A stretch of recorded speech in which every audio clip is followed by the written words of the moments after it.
नमस्कार बच्चों, स्वागत है आपका आप ही के चैनल पे। और आज के इस वीडियो में हम डिस्कस करने वाले हैं एक ऐसे टॉपिक के बारे में जो डिफरेंशिएट कर देता है एक टॉपर बच्चे को एक एवरेज बच्चे से, और वो है कि आप आपका टाइम किस तरीके से मैनेज कर रहे हैं।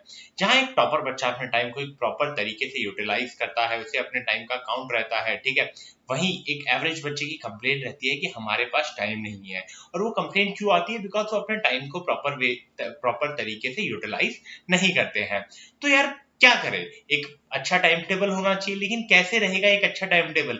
कोशिश करते हैं हम टाइम टेबल बनाने की, लेकिन वो दीवार पे लटका रह जाता है।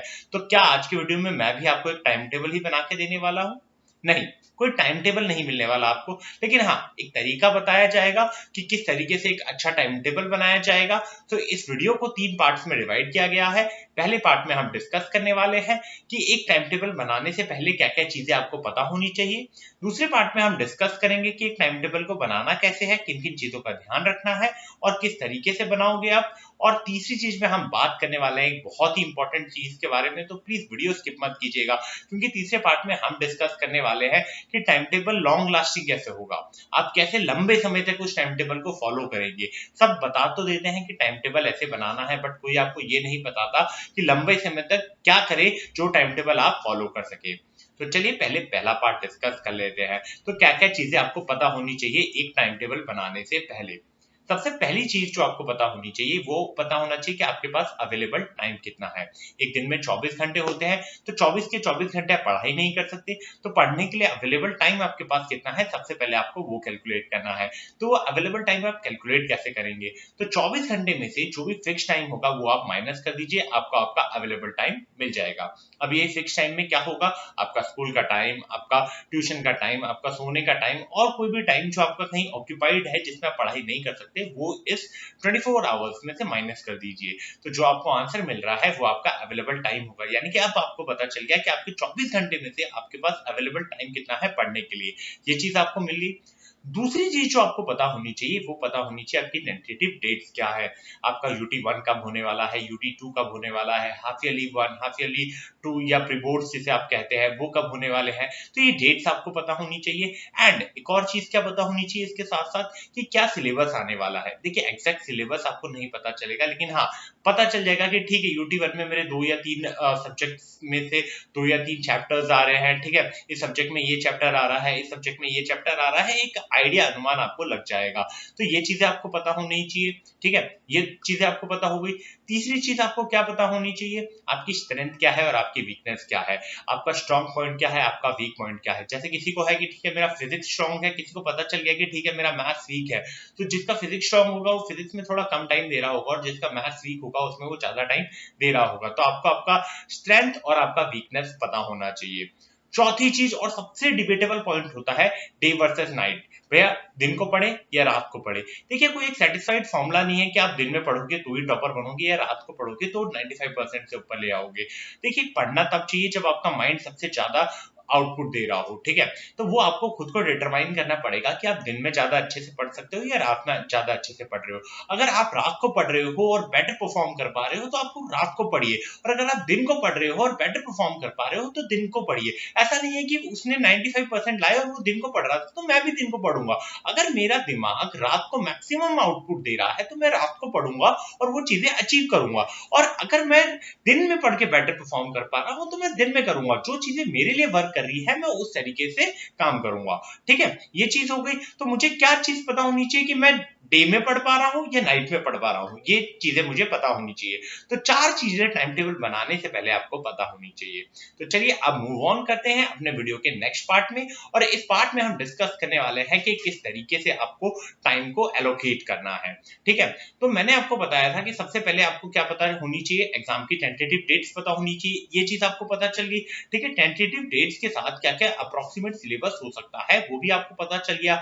तो उस हिसाब से आप अपने टारगेट्स बनाओगे। वो टारगेट्स डेली, वीकली और मंथली होंगे, क्योंकि आपको पता है UT1 एक महीने बाद है, तो एक महीने में मुझे इतना सिलेबस कंप्लीट करना है। उस हिसाब से आप आपके वीकली टारगेट्स बनाओगे, आप उस हिसाब से अपने डेली टारगेट्स बनाओगे और उन टारगेट्स को अचीव करोगे। और उसके साथ साथ आपको आपकी स्ट्रेंथ और वीकनेस पता है, उस हिसाब से आप अपनी प्रायोरिटीज बनाओगे। 1 2 3 करके उस प्रायोरिटीज को लिस्ट आउट कर दीजिए, ठीक है। अब हम डिस्कस करते हैं कि टाइम कैसे एलोकेट करना है। तो यार सबसे जो हार्ड काम होगा ठीक है, जो सबसे हार्ड काम होगा और जो सबसे ज्यादा टाइम कंज्यूमिंग होगा, हार्ड काम या मोर प्रायोरिटी वाला काम और जो सबसे ज्यादा टाइम कंज्यूम कर रहा है, उसको हम दिन के पहले घंटे में करेंगे। ठीक है, दिन के पहले घंटे में इसलिए करेंगे क्योंकि जो भी सबसे मुश्किल काम होगा, ठीक है, eat the frog early in the morning, ठीक है, ये कहावत है कि आप सबसे मुश्किल काम जो है वो दिन के पहले घंटे में कर लीजिए, क्योंकि वो गोल्डन आवर होता है। आपका जो माइंड है वो दिन के पहले घंटे में मैक्सिमम आउटपुट दे रहा होता है। तो जो भी मुश्किल से मुश्किल काम है आप दिन के पहले घंटे में खत्म कर लीजिए। ठीक है, तो आपका जो मुश्किल काम था उसको अपने दिन के पहले घंटे में यानी कि पढ़ाई के पहले सेशन में खत्म कर लिया। उसके बाद जो हार्ड काम है और उससे कम टाइम कंज्यूमिंग है, ठीक है, as compare to first task, उससे कम टाइम कंज्यूम ले रहा है, उसको आप नेक्स्ट कर लीजिए। ठीक है, फिर एक ऐसा काम जो इजी है लेकिन ज्यादा टाइम कंज्यूम कर रहा है, जैसे आपका प्रैक्टिकल्स लिखना, जैसे आपके होमवर्क्स करना, आपके असाइनमेंट्स करना, आपको पता है यार ये बोरिंग काम है, ठीक है, लेकिन इजी है, मुझे सिर्फ लिखना है, इसमें मेरा दिमाग का कोई यूज नहीं हो रहा, तो इसे अपने दिन का वो टाइम अलॉट कीजिए जो लीस्ट प्रोडक्टिव हो। आपको पता चल जाएगा अगर आप 7-8 दिन पढ़ेंगे कि हाँ मेरा ये टाइम जो है वो लीस्ट प्रोडक्टिव है, इसमें मैं कुछ ज्यादा आउटपुट नहीं दे पा रहा हूं, तो उस टाइम पे आप ये सारे काम कर सकते हो। जैसे आपको पता चल गया है कि यार मैं खाना खाने के बाद का जो 1 घंटा है ना उसमें पढ़ाई अच्छे से नहीं कर पाता, नींद आ रही होती है, तो उस टाइम पे मैं क्या करूंगा, उस टाइम पे मैं ये सारे असाइनमेंट्स कर लूंगा। तो जो मेरा असाइनमेंट्स का बैकलॉग होगा वो भी नहीं होने वाला, ठीक है, ताकि मेरे को बाद में जाके जब इसे सबमिट करना होगा तो वहां मैं 3-4 दिन नहीं दे रहा हूँ, पेपर्स भी होंगे तो उस बीच ये 3-4 दिन देना मैं अफोर्ड भी नहीं कर सकता। तो अगर मैं साथ साथ करता जाऊंगा और अपने इस लीस्ट प्रोडक्टिव टाइम को एक अच्छी तरीके से यूटिलाइज करूंगा तो ये मेरे को बेनिफिशियल ही होगा। ठीक है, ये चीज हो गया। और अब क्या बचा, एक इजी टास्क और जो लेस टाइम कंज्यूमिंग है, जैसे इंग्लिश पढ़ना या कोई स्किल्स इंप्रूव करना, वो आप एकदम लास्ट में कर सकते हो। ठीक है, अपना दिन का सबसे लास्ट टाइम जो है आप उसमें अलॉट कीजिए। ठीक है, अब टाइम टेबल बनाते वक्त आपको एक और चीज का ध्यान देना है, और वो किस चीज का ध्यान देना है कि आप डेली 6 से 7 घंटे पढ़ रहे हो। देखिए 6 से 7 से ज्यादा भी पढ़ सकते हो, उससे कम भी पढ़ सकते हो, ये डिपेंड करता है कि आपकी कैपेबिलिटीज क्या है। अगर आप कम पढ़ के भी बेटर स्कोर कर पा रहे हो, आपकी अंडरस्टैंडिंग पावर अच्छी है, तो आप कम पढ़िए। बट मैं एक एवरेज टाइम बता रहा हूँ कि 6 से 7 घंटा आप पढ़िए, इसमें से 80% टाइम आप कुछ नया पढ़िए और 20% टाइम जो है वो आप अपने रिविजन को दीजिए।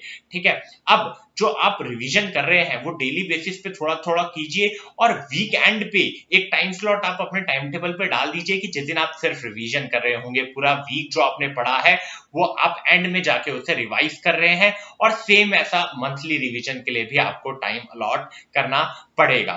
ठीक है, ये चीज हो गई।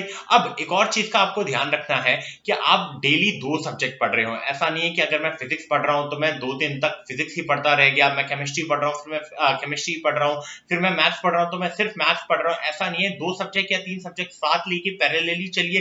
दिन के जो आपके टाइम स्लॉट है, स्टडी सेशन आप बना रहे हैं, उन स्टडी सेशन में कभी फिजिक्स को टाइम दीजिए, कभी मैथ्स को टाइम दीजिए। ठीक है, डिपेंडिंग अपॉन आपका स्ट्रेंथ क्या है, आपका वीकनेस क्या है, आप अपने टाइम टेबल को खुद ही डिजाइन कर सकते हैं। और एक और चीज को याद रखो यार, ऐसा नहीं है कि किसी काम को बहुत ज्यादा ही टाइम दे दिया, एक सिंपल सा चैप्टर है केमिकल रिएक्शन एंड इक्वेशन और आपने उसको 3-4 घंटे दे दिया। अब जिस काम को जितना टाइम देंगे वो काम उतना टाइम लेगा, तो आप उस काम को उतना ही टाइम दीजिए जितना उसे जरूरत हो, और वो आइडेंटिफाई करना आपको आना चाहिए। तो चलिए, इस पार्ट में हमने ये तो डिस्कस कर दिया कि कैसे आपके टाइम को एलोकेट करना है। ठीक है, अब तीसरा और सबसे इंपॉर्टेंट वाले पार्ट को हम डिस्कस करने वाले हैं कि इसे लॉन्ग लास्टिंग कैसे करें, ये टाइम टेबल ऐसा कैसे बनाएं कि हम लंबे समय तक इसे फॉलो करें। तो सबसे पहली चीज जो आती है ना यार, सबसे पहली चीज जो आती है कि प्रैक्टिकल बनाओ। जो भी टाइम टेबल आप बना रहे हो ना वो प्रैक्टिकल बनाओ। ऐसा नहीं है कि आपका अवेलेबल टाइम 10 घंटे और आप 10 के 10 घंटे आपने एकदम पैक कर रखा है कि 3 बजे आप स्कूल से आ रहे हो, 4 बजे आपको ट्यूशन जाना है, तो 3 से 4 आपने एक स्लॉट डाल दिया है। ट्यूशन से 5 बजे आ रहे हो और 5 से 6 आपने एक स्लॉट डाल दिया है, यानी कि आप अपने आप को टाइम ही नहीं दे रहे हो एडजस्ट करने के लिए। कहीं से आ रहे हो, आपने तुरंत एक स्लॉट डाला है, तो अगर आप स्कूल से आ रहे हो और खा के तुरंत कोई पढ़ने नहीं बैठेगा। आप ट्यूशन से आ रहे हो, क्या पता 15 मिनट लेट हो जाओ और फिर वो वाला आपका स्लॉट भी मिस हो जाएगा। तो ऐसा टाइम टेबल मत बनाओ, ऐसा टाइम टेबल बनाओ जो आप खुद प्रैक्टिकली फॉलो कर सकते हो। अगर आपको पता है मैं 4 घंटे दिन में पढ़ सकता हूं, तो उस हिसाब से ही आप टाइम टेबल बनाओ, और बाद में अगर आपकी कैपेबिलिटीज इंप्रूव हो रही है तो वो टाइम को आप इंक्रीज कर सकते हैं। ठीक है, दूसरी चीज जो है ना यार, ब्रेक्स दीजिए अपने टाइम टेबल में, जो है एक एडिक्वेट अमाउंट ऑफ ब्रेक दीजिए। अगर आप आधा घंटा पढ़ रहे हैं तो उसमें 5 मिनट का ब्रेक ले लीजिए, 60 मिनट पढ़ रहे हैं तो 10 मिनट का ब्रेक ले लीजिए, और अगर आप 2.5 घंटे पढ़ रहे हैं तो आप आधे घंटे का ब्रेक ले सकते हैं, पोमोडोरो टेक्निक का यूज आप कर सकते हैं। तो अगर जब आप अपने आप को एडुकेट अमाउंट ऑफ ब्रेक देंगे और उसमें कुछ लेजर एक्टिविटीज कर लेंगे, अपने आप को रिफ्रेश करेंगे, तो जो नेक्स्ट सेशन होगा वहां आप और अच्छे से परफॉर्म कर सकते हैं। तो ब्रेक्स काफी इंपॉर्टेंट है बिकॉज ये आपके माइंड को री एनर्जाइज कर देते हैं। ठीक है, तो ब्रेक्स आपको लेने हैं। और तीसरी चीज क्या है? तीसरी चीज ये है कि आपको ना ट्रिपल आर को फॉलो करना है। अब ये ट्रिपल आर क्या है? आर यानी कि रिस्पेक्ट, आपको आपके टाइम टेबल को रिस्पेक्ट करना है। अगर आप आपके टाइम टेबल को रिस्पेक्ट नहीं कर रहे, अगर आपने कोई टाइम टेबल बनाया है और कल जब फॉलो करने की बारी आ रही है और आप उसे फॉलो ही नहीं कर रहे हैं, आप ही अपने टाइम टेबल को रिस्पेक्ट नहीं कर रहे हैं, तो वो कभी फॉलो नहीं हो पाएगा। दूसरी चीज है रिव्यू करना, आपको अपने टाइम टेबल को रिव्यू करना पड़ेगा। ठीक है, रिव्यू कैसे करना पड़ेगा? मान लीजिए एक हफ्ता आपने फॉलो किया, फिर आप उसको एनालाइज कीजिए कि भाई मैंने ये चीज सही की, मैंने ये चीज गलत की, मैंने यहाँ इंप्रूव कर सकता था, मेरा ये टाइम फालतू का चला गया था, मैं इसको भी यूटिलाइज कर सकता था। तो अगर आप अपने ही टाइम टेबल को रिव्यू करेंगे ना, तो आप एट द एंड वो टाइम टेबल धीरे धीरे करके इंप्रूव होता जाएगा। और तीसरा है रिवॉर्ड, कि अपने आप को रिवॉर्ड दीजिए। ठीक है, रिवॉर्ड कैसे? यार ये मेरा वीकली टारगेट है, अगर मैं इसे अकम्प्लिश करूंगा तो मैं ये अपने आप को एक रिवॉर्ड दे रहा हूँ, और अगर वो रिवॉर्ड अच्छा होगा तो आप खुद ही वो चीज करने के लिए इंस्पायर्ड होंगे। तो अपने आप को रिवॉर्ड दीजिए।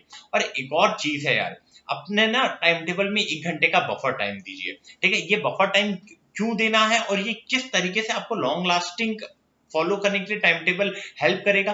अगर 1 घंटा आपके पास बफर टाइम है ना, और आपके टाइम टेबल में आप मान लीजिए बीच में आधा घंटा कुछ नहीं कर पाए हैं, ठीक है, कुछ आपका बच गया है, तो आप वो उस 1 घंटे में कर सकते हैं। ठीक है, आपके टाइम टेबल में कुछ स्टडी सेशंस थे लेकिन आप कहीं बिजी थे, तो उसके कारण वो कंप्लीट ना हो पाया, तो इस बफर टाइम को आप यूज करके आपका जो टाइम टेबल है वो परफेक्टली पूरा हो जाएगा। अगर कुछ छूट रहा है तो उस बफर टाइम को यूटिलाइज कीजिए।